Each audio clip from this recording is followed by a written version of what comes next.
Hi friends, welcome to Sanka Study Success Lectures and next government schemes lo next important scheme Startup India scheme.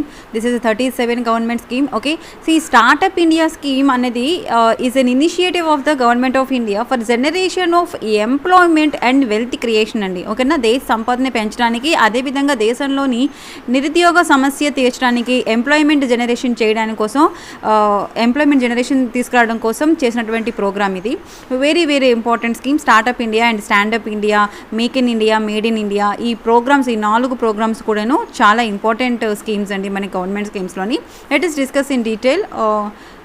So here the main objective of the startup India ఏంటంటే కనుక development of innovation. ఓకేనా, innovation పరంగా అంటే కొత్తగా ఏమైనా మనం development తీసుకురావడం కానీ ఆఫ్ ప్రొడక్ట్స్ కానీ సర్వీసెస్ కానీ, అలాగే ఎంప్లాయ్మెంట్ రేట్ని ఇంక్రీజ్ చేయడము ఇండియాలోని, అది మెయిన్ గోల్ అనమాట. స్టార్టప్ ఇండియా యొక్క ముఖ్య ఉద్దేశం, గోల్ ఏంటంటే the main goal of startup India is development of and innovation of products and services and increasing the employment rate in India.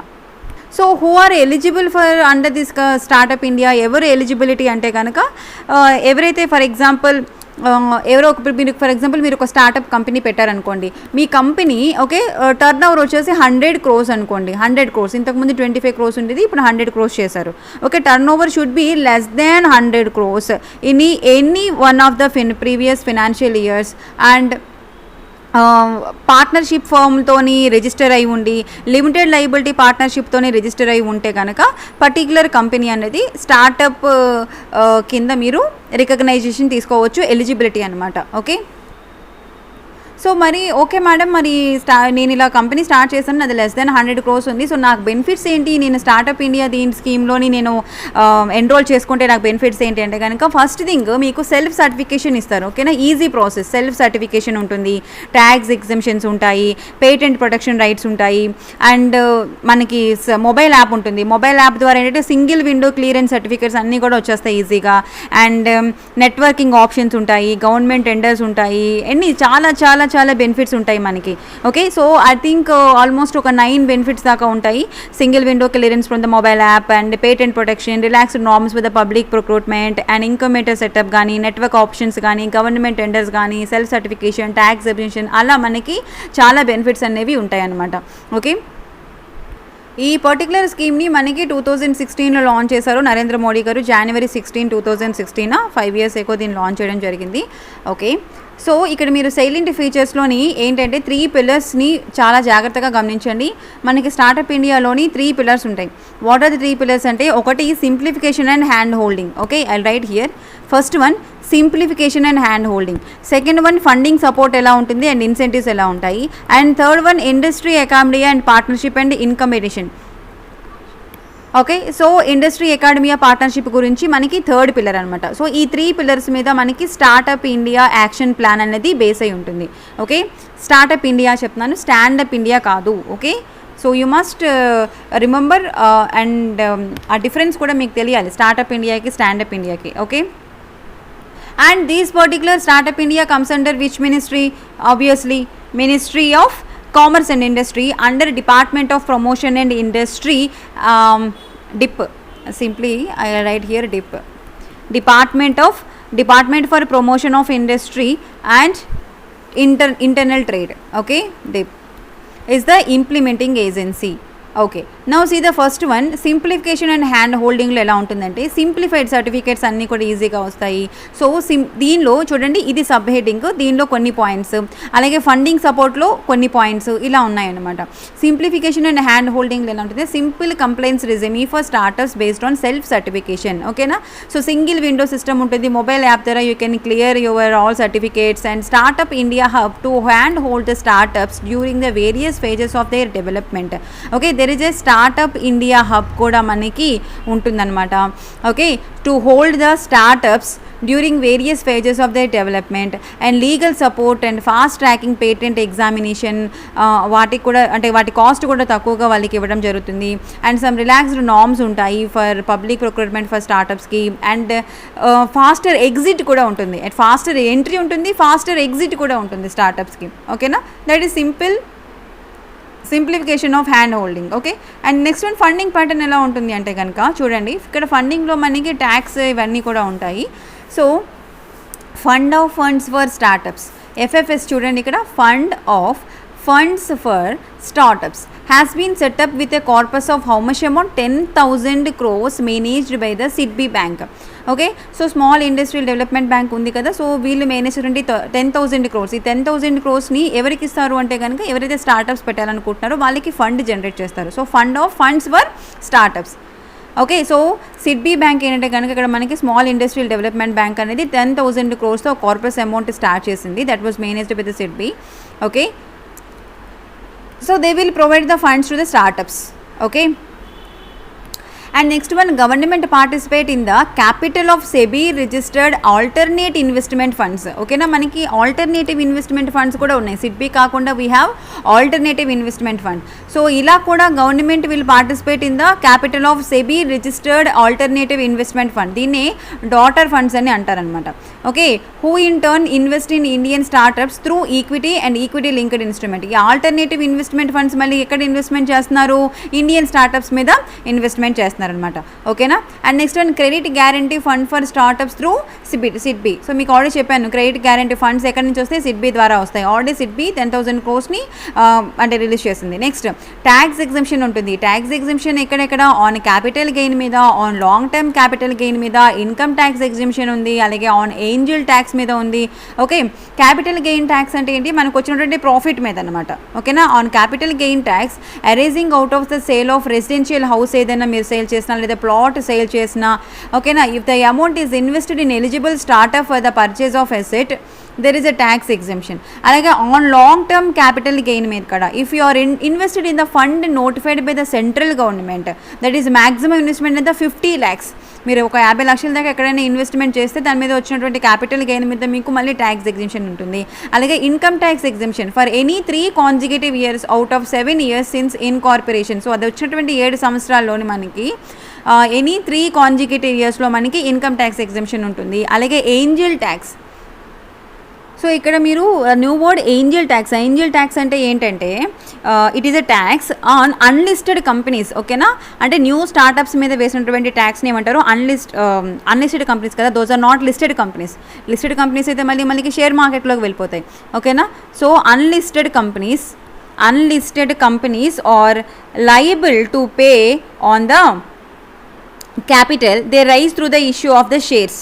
Okay, so here angel tax is nothing but what, the tax on the unlisted companies are liable to pay on the capital. so వాళ్ళ capital మీద pay చేయాల్సినటువంటి amount ఏదైతే ఉందో they rise through their issue of shares. ఓకేనా, వాళ్ళు shares issue చేసి దాని ద్వారా క్యాపిటల్ని వాళ్ళు రైజ్ చేస్తారనమాట. ఓకేనా, సో దాని మీద పడినటువంటి ట్యాక్స్ని ఏంజల్ ట్యాక్స్ అని అంటారు. సో ఇక్కడ చూడండి, on investments above fair market value of startup under the new rules the overall consideration for shares issued by the startup has been increased to 25 crore from the earlier limit 10 crore. ఓకేనా, so ఇంతకుముందు స్టార్టప్కి వాళ్ళ యొక్క అంటే వాళ్ళకు ఉన్నటువంటి షేర్స్ని issue చేసి క్యాపిటల్ని rise చేసినది 10 crores వరకు ఛాన్స్ ఉండేది, ఇప్పుడు అది 25 crores చేశారనమాట. సో దాని మీద ఉండే ట్యాక్స్ మీద కూడా there may be some exemptions. Okay, and recent amendment income tax చూసుకుంటే condition of minimum holding 50% of share capital or voting rights in the startup has been relaxed to 25% చేశారనమాట. ఓకేనా, ఈ పర్సెంటేజ్లు గుర్తుపెట్టుకోండి, వెరీ ఇంపార్టెంట్. ఏంజల్ ట్యాక్స్ వచ్చేసి 25 crores అండి. And recent income tax అమెండ్మెంట్స్లో మనకేంటే కనుక startup companies ఏవైతే ఉన్నాయో ఓటింగ్ రైట్స్ ఉన్నవి వాటికి రిలాక్సేషన్ నుంచి ఇచ్చారు, 25% ఇచ్చారు. Okay, and next one industry academia. ఇది థర్డ్ పిల్లర్లో మనకి ఇండస్ట్రీ అకాడమియా పార్ట్నర్షిప్ అంటే ఎలా ఆర్గనైజ్ చేయాలి స్టార్టప్ని. సో కొన్ని దగ్గర స్టార్టప్ ఫెస్ట్ని కండక్ట్ చేస్తారు, కొన్ని ఇన్నోవేషన్ ప్రోగ్రామ్స్ని కండక్ట్ చేస్తారు. అలాగే మనకి అటల్ ఇన్నోవేషన్ మిషన్ ఉంది, అటల్ ఇన్నోవేషన్ మిషన్ లాంచ్ చేసి that means through this Atal innovation mission we can self employment, అలాగే టాలెంట్ యూటిలైజేషన్ ప్రోగ్రామ్ ఆఫ్ నీతి ఆయోగ్, ఇవన్నీ కూడా మనకి ఆల్రెడీ కండక్ట్ చేస్తున్నారు కదా. సో అలాగే మనకి setting up of 7 new research పార్క్స్ని కూడా వాళ్ళు సెట్ చేశారు on the research park at IIT Madras దగ్గర. And the next one definition of startup broad end. ఓకేనా. So what is the definition of startup అంటే ఇక్కడ మీకు చాలా ఇంపార్టెంట్. ఇంతకు ముందు ఏంటంటే కనుక మనకి 25 crores ఉండి మీరు ఒక స్టార్టప్ పెడితే దాన్ని స్టార్టప్ అనేవాళ్ళు, అంటే ఒక కంపెనీ ఏదైనా పెడితే. నౌ దాన్ని అంటే 100 crores, less than 100 crores or not exceed 100 crores అని అనుకోండి. ఈ పర్టికులర్ పాయింట్ని గుర్తుపెట్టుకోండి అమ్మా. ఈ ఎంటైర్ దానిలోని ఇదే important, not exceeding 100 crores and incorporation at least 10 years ఉండాలి, ఫర్ లెస్ దాన్ 10 years. ఇంతకుముందు 7 years ఉండేది ఇన్కార్పొరేషన్, ఇప్పుడు ఒక గవర్నమెంట్ కింద రిజిస్ట్రేషన్ అయి ఉండి at least incorporation for less than 10 years ఉండాలన్నమాట. Okay. Turn over not exceeding 100 crores. These 2 points are very important.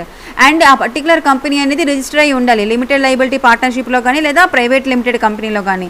And incorporate on or after 1st April 2016 but before 1st April 2021. Okay. చూడండి, incorporated after 2016 before 2021. So that is why this one is very very important one. Okay. Now we are in 2021. Okay. April already complete అయిపోయింది. So ఎవరైనా new స్టార్టప్స్ని పెట్టాలి అనుకుంటే కనుక government అనేది support చేస్తుంది. Tax exhibitions ఉంటాయి అండ్ వాళ్ళకి సంబంధించినటువంటి సమ్ ఫెస్ట్ని వాటిని ఆర్గనైజ్ చేసుకోవచ్చు. ఓకే. క్యాంపెయినింగ్స్ చేసుకోవచ్చు.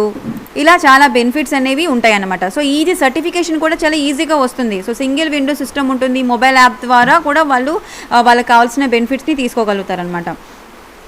Okay. So these are all the very important points in the startup India. So which is comes under Ministry of Commerce and Industry and Implementing Agency DIP. Okay, Department of Promotion and Industry, Promotion of Industry and Internal Trade. Okay na, DIPPP. Okay, formally it is DIPP. Okay, ఇది మీరు మర్చిపోకండి. 2016లో launch చేశారు. So after 1st April 2016 పెట్టినటువంటి companies ఏవైతే ఉన్నాయో before 2021 April 1st వరకు. ఓకేనా. So వాటిని కూడా కన్సిడర్ చేయడం జరుగుతుంది అనమాట. బట్ ఇక్కడ మీరు ఏంటంటే కనుక ఏదైతే పర్టికులర్ కంపెనీ పెట్టాలనుకుంటున్నారో that particular entity is working towards innovation side ఉండాలి. ఓకేనా. You must remember, innovation side, development side or improvement of product or any process or any services. Okay. వాటికి సంబంధించినటువంటి స్టార్టప్ అయి ఉండాలన్నమాట. అలాగే మీకు ఆల్రెడీ సమ్ బిజినెసెస్ ఉన్నాయి, ఆ బిజినెస్ నుంచి మీరు ఒక పార్ట్ని కట్ చేసి న్యూగా స్టేజ్ అనుకోండి, that is not considered as a startup. Okay. అంటే ఆల్రెడీ ఎగ్జిస్టింగ్ బిజినెస్ ఉంది, దాన్ని మీరు మళ్ళీ రీకన్స్ట్రక్షన్ చేశారు, స్ప్లిట్ చేసి రీకన్స్ట్రక్షన్ చేశారనుకోండి, గవర్నమెంట్ నుంచి బెనిఫిట్స్ వస్తున్నాయి కదా అని. ఓకే. గవర్నమెంట్ ఏం తెలివి తక్కువ కాదు. సో ఇలా ఏంటంటే కనుక ఏమైనా ఆల్రెడీ ఎగ్జిస్టింగ్ బిజినెస్ ఉంటే వాటిలోంచి స్ప్లిట్ అయిపోయి మీరు మళ్ళీ ఒక న్యూ బిజినెస్ స్టార్ట్ చేశారంటే that is not considered as a startup. Okay.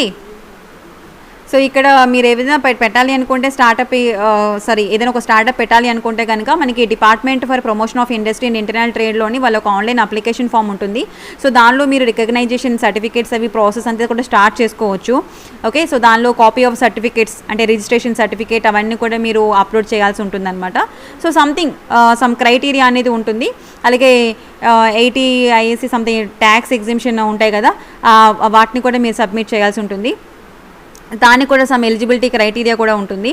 అవన్నీ కూడా చెక్ చేసుకోండి. ఇది ఎవరంటే స్టార్టప్ పెట్టాలి అనుకునే వాళ్ళకి. సో మనం ఎగ్జామ్ పాయింట్ ఆఫ్ వ్యూలో చదువుకుంటున్నాం కాబట్టి జస్ట్ మీకు 3 pillars ఏంటి, ఆ 3 pillars పాయింట్స్ ఏంటి అనేది enough. Okay. So hope you understand this concept. ఇక్కడ చూడండి, ట్యాక్స్ ఎగ్జిబిషన్స్ ఎవరెవరికి ఉంటుంది, దేనికి ఉంటుందంటే ఆన్ క్యాపిటల్ గెయిన్ మీద ఉంటుంది, on long term capital gain and income tax exhibitions ఉంటుంది, ఆన్ ఏంజల్ ట్యాక్స్ మీద కూడా ఉంటుందన్నమాట. ఓకేనా. So you must know what is capital gain, what is long term capital gain, income tax exhibitions already మీకు తెలుసు, and Angel tax అంటే నేను already explain చేశాను మీకు. Okay. So hope you understand this concept in clear. So thank you so much for watching. Do subscribe to our channel Sankalp Study Success.